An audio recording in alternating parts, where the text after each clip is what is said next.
আমরা সর্বস্তরের মানুষকে আহ্বান জানাতে চাই, লাল ঝান্ডা একমাত্র ঝান্ডা যে ঝান্ডা সংখ্যাগুরু এবং সংখ্যালঘু মৌলবাদের বিরুদ্ধে লড়াইটা সংগঠিত করে। গোটা বিশ্বের মাটিতে, গোটা দেশের মাটিতে যদি আপনি তাকিয়ে দেখেন, যেখানেই সংখ্যালঘু মানুষের ওপর আক্রান্ত হয়েছে, সেই সংখ্যালঘু মানুষের পাশে লাল ঝান্ডা নিয়ে সিপিআইএম পাশে দাঁড়িয়েছে। সেটা ভারতবর্ষের মাটিতে যদি সংখ্যালঘু মুসলিম না হয়, তারা যদি আক্রান্ত হয়, তাদের পাশে লাল ঝান্ডা দাঁড়িয়েছে এবং তাদের এই আক্রমণের প্রতিবাদ জানিয়ে লাল ঝান্ডা রাস্তায় নেমেছে। আবার পাশে বাংলাদেশ, যে বাংলাদেশের সংখ্যালঘু হলো হিন্দু মানুষ, সেই সংখ্যালঘু হিন্দুদের ওপর আক্রমণ হয়েছে, আজকে লাল ঝান্ডা নিয়ে আমরা রাস্তায় নেমেছি। আমরা এই নৃশংস বর্বরচিত যে ঘটনা, যে বাংলাদেশের মাটিতে এরকম নৃশংস বর্বরচিত ঘটনা সভ্য সমাজে কখনোই কাম্য নয়। একজন সংখ্যালঘু হিন্দু দীপু দাস, তার কি অপরাধ সেটা বড় ব্যাপারের থেকে বড় বিষয়। তাকে নৃশংসভাবে যেভাবে মেরে ফেলার পর তাকে ঝুলিয়ে দেওয়া হয়েছে, তারপরে ঝুলিয়ে তাকে প্রকাশ্যে পুড়িয়ে মারা হচ্ছে। সেই পুড়িয়ে মারার পর একটা নির্দিষ্ট সম্প্রদায়ের ধর্মীয় মানুষ স্লোগান দিচ্ছে, আমরা তার বিরুদ্ধে ধিক্কার প্রতিবাদ জানাচ্ছি। আমরা প্রতিবাদ জানাচ্ছি বাংলাদেশে কৃষ্টি সংস্কৃতি ঐতিহ্যের চর্চার যে কেন্দ্রস্থল ছায়ানট, সেই ছায়ানটের উপর আক্রমণ হয়েছে। আর সেই আক্রমণ আপনি দেখুন, রবীন্দ্রনাথকেও ছাড়েনি, নজরুলকেও ছাড়েনি, লালন ফকিরকেও ছাড়েনি। অর্থাৎ আমরা বলি, রাষ্ট্র যদি মৌলবাদকে প্রশ্রয় দেয়, তাহলে সেই মৌলবাদ কতটা বিধ্বংসী আকার ধারণ করতে পারে, আজকে বাংলাদেশের ঘটনা থেকে তা পরিষ্কার হয়েছে।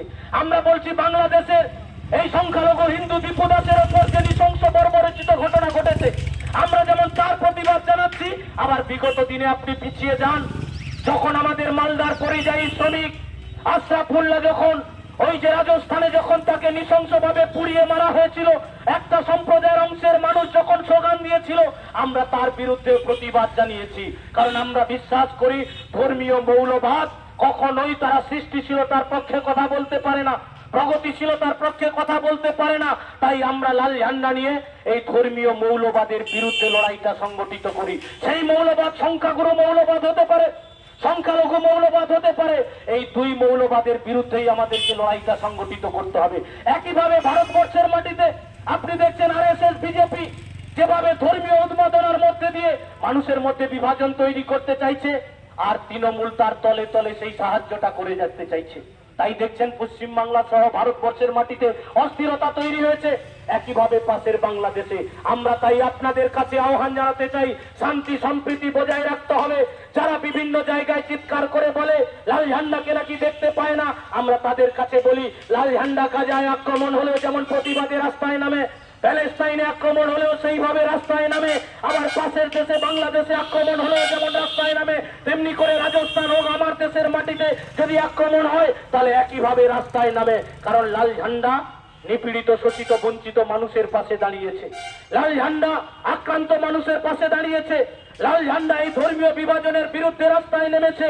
মানুষের রুটি রুচির দাবিতে লড়াইটা সংগঠিত হচ্ছে। দেখলেন লাল ঝান্ডা নিয়ে আমাদের ওই তুফানগঞ্জ, কোচবিহার থেকে শুরু করে উত্তর 24 পরগনার কামারহাটি আমরা বাংলা বাঁচাও যাত্রা সংগঠিত করলাম। কেন না, বাংলাকে বাঁচাতে হবে বলে। কারণ বাংলাকে তৃণমূল, বিজেপি মিলে ধ্বংসের পথে নিয়ে যেতে চাইছে, তাই বাংলাটাকে বাঁচাতে হবে। তারা যেদিন বলেছিল লাল হাঁটাও বাংলা বাঁচাও, আমরা বলেছি লাল হেঁটেছে কিন্তু বাংলা বাঁচেনি। যারা বলেছিল লাল হাঁটাও বাংলা বাঁচাও, আজকে তারা নিজেদের বাঁচার জন্য কেউ তৃণমূল, কেউ বিজেপিতে পাল্টি খেয়ে চলে গেছে। আমরা লাল ঝান্ডাটা নিয়ে ধরে দাঁড়িয়ে আছি। লাল ঝান্ডাটা লড়াই গরিব খেটে খাওয়া মেহনতি মানুষের সাথে সেই লড়াইটা হবে।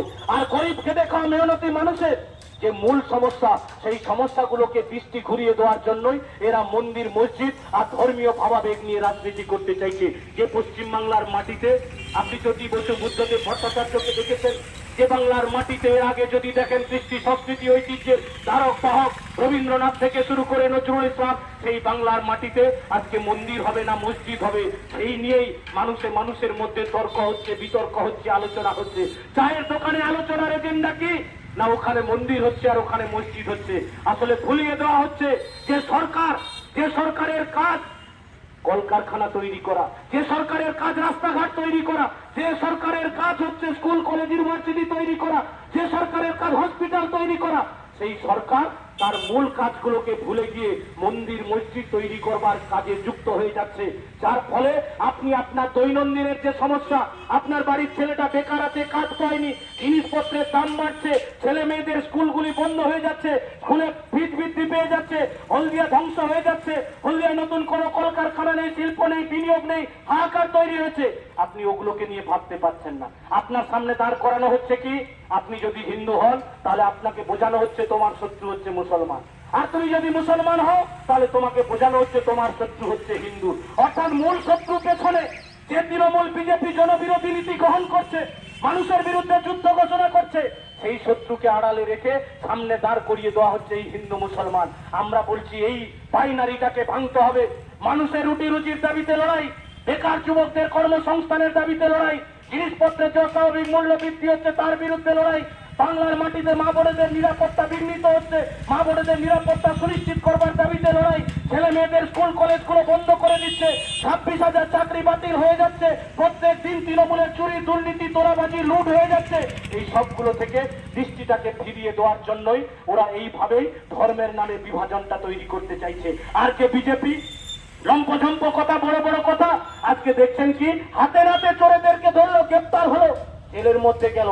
আজকে দেখছেন কি সিবিআই ইডি যাদেরকে গ্রেপ্তার করেছিল, যে বিজেপি লম্পঝম্প করে অনেক বড় বড় কথা বলছিল, আজকে একের পর এক সেই চোর দুর্নীতিগ্রস্ত নেতাগুলি বাইরে বেরিয়ে আসছে। পার্থ চ্যাটার্জি বাইরে এলো, মানিক ভট্টাচার্য বাইরে এলো, আরো দেখলেন কি আপনি তারপরে কালীঘাটের কাকু সেও বাইরে চলে এলো, আর দেখছিলেন গরিব মানুষের চাল চুরি করেছিল যে জ্যোতিপ্রিয় মল্লিক, সেও পর্যন্ত বাইরে চলে এলো। এই বিজেপি তৃণমূলের বিরুদ্ধে লড়াই করবে? আমরা বলছি না, বিজেপি আর তৃণমূল এরা উভয়ই আরএসএস এর দ্বারা পরিচালিত হচ্ছে, দুজনকে আরএসএস পরিচালনা করছে। আরএসএস যেমন বিজেপিকে পরিচালনা করছে, আর এই তৃণমূলের জন্ম দিয়েছে এই আরএসএস। আমরা বলছি না, দেখছেন কি বিজেপি রাজ্য সভাপতি উনি দাঁড়িয়ে বলছেন যে যেদিন তৃণমূলের জন্ম হচ্ছিল ওই লেবার রুমে যদি সেদিন অটল বিহারী বাজপেয়ী আর আদবানি না থাকতো তাহলে এই তৃণমূল নামক দলটার জন্ম হতো না। তার মানে কি আমরা বলছি কি একটাই গোডাউন, দুটো শোরুম। আপনার সামনে একটাই গোডাউন হচ্ছে আরএসএস, দুটো শোরুম তৃণমূল আর বিজেপি আপনার সামনে দাঁড় করিয়ে দিয়েছে। এই শোরুমে ভালো না লাগলে আরেকটা শোরুমে কেন, আরেকটা শোরুমে ভালো না লাগলে আরেকটাই কেন, মানুষকে বিভ্রান্ত করে দিতে চাইছে। আজকে তৃণমূল বিজেপির সেটিং পরিষ্কার হয়েছে, যার ফলে এত চুরি দুর্নীতি তোলাবাজি লুটের পর একের পর এক তৃণমূল নেতারা গ্রেপ্তার হওয়ার পরও আপনি দেখলেন কি একের পর এক নেতারা আজকে জেলের বাইরে চলে যাচ্ছে।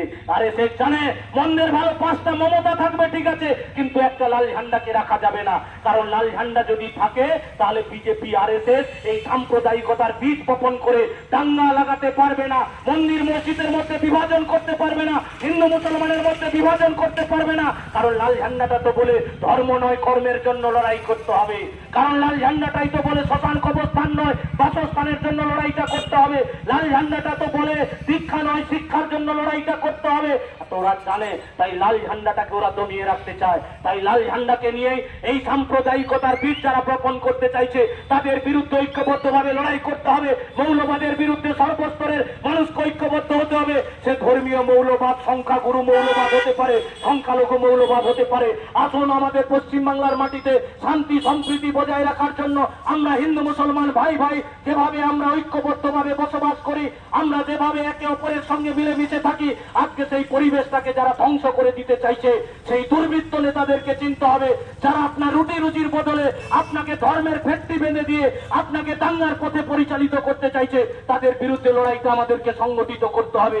আপনাদের কাছে তাই আহ্বান জানাতে চাই, আসুন পাশের বাংলাদেশের আজকের যে অস্থির পরিস্থিতি, সেই অস্থির পরিস্থিতি নিয়ে যেমন গোটা দেশ জুড়ে গোটা রাজ্য জুড়ে আমাদের পার্টি রাস্তায় নেমেছে, আমরা আপনাদের কাছে আহ্বান জানাতে চাই আপনারাও এটা বুঝে রাখবেন। আজকে বাংলাদেশের মাটিতে এত বড় ঘটনা ঘটলো, এমনকি ভারতীয় দূতাবাসকে যেভাবে হুমকি দিচ্ছে, ভারতের জাতীয় পতাকাকে যেভাবে নিয়ে ভুলণ্ঠিত করছে, অপমানিত করছে, এবং যেভাবে বাংলাদেশের মাটিতে দাঁড়িয়ে আপনি দেখছেন জামাতি মৌলবাদীরা যেভাবে ভারতবর্ষকে হুমকি দিচ্ছে, তারপরেও আমার দেশের প্রধানমন্ত্রী কালকে পশ্চিম বাংলায় এসে কিছু ভাষণ দিলেন, কিন্তু সেই ভাষণে একটাও কথা কিন্তু বাংলাদেশের এই ঘটনার পরিপ্রেক্ষিতে বললেন না। কারণ কি?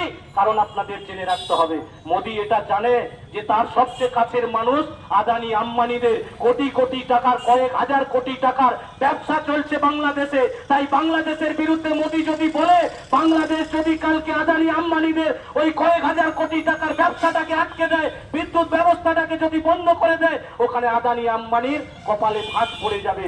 তাই বাংলাদেশের বিরুদ্ধে আমার দেশের প্রধানমন্ত্রী পশ্চিম বাংলায় এসে অনেক ভাষণ দিয়ে গেলেন, কিন্তু একটাও কথা বললেন না।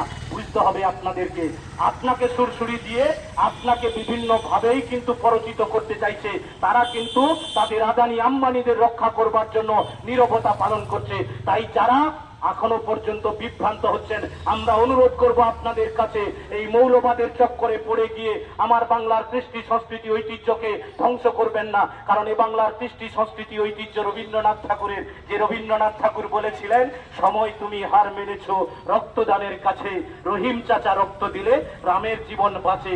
আমার দেশের কৃষ্টি সংস্কৃতি ঐতিহ্য হচ্ছে নজরুল ইসলামের, যে নজরুল ইসলাম সবচেয়ে বেশি শ্যামা সঙ্গীত লিখেছেন। যখন বাড়িতে কালী পুজো হয় গানটা বাজান, বল রে জবা বল, বল রে শ্যামা বল, কোন সাধনায় পেলি তুই মায়ের চরণ তল। এ লেখা নজরুল ইসলামের। এ বাংলার কৃষ্টি সংস্কৃতি ঐতিহ্য এটাই। একজন হিন্দু ভাইসে মন্দিরে যাবে, একজন মুসলিম ভাইসে মসজিদে যাবে, একজন খ্রিস্টান ভাইসে গির্জাতে যাবে, একজন জৈন ভাইসে গুরুদুয়ারে যাবে।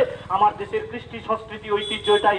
একদিক থেকে মন্দির থেকে আসবে ঘন্টার ধ্বনি, শঙ্খর ধ্বনি, অপরদিকে মসজিদ থেকে আসবে আজানের আওয়াজ। একাকার হয়ে যাবে নানা ধর্মের মানুষ, নানা বর্ণের মানুষ, নানা জাতের মানুষ। যারা জাতের নামে পজ্জাতি করে আমার আপনার মধ্যে বিভাজন তৈরি করতে চাইছে, তাদের বিরুদ্ধে এই লড়াইটাতে সামিল হতে হবে। লড়াইটা হবে আমাদের রুটি রুজির দাবিতে, লড়াইটা হবে বেকার যুবকদের কাজের দাবিতে, লড়াই হবে শ্রমিকদের খামের মজুরির দাবিতে, লড়াই হবে হলদিয়াকে বাঁচানোর দাবিতে, লড়াই হবে হলদিয়াকে যারা শেষ করতে চাইছে তাদের বিরুদ্ধে, লড়াই হবে চুরি দুর্নীতি তোলাবাজির বিরুদ্ধে।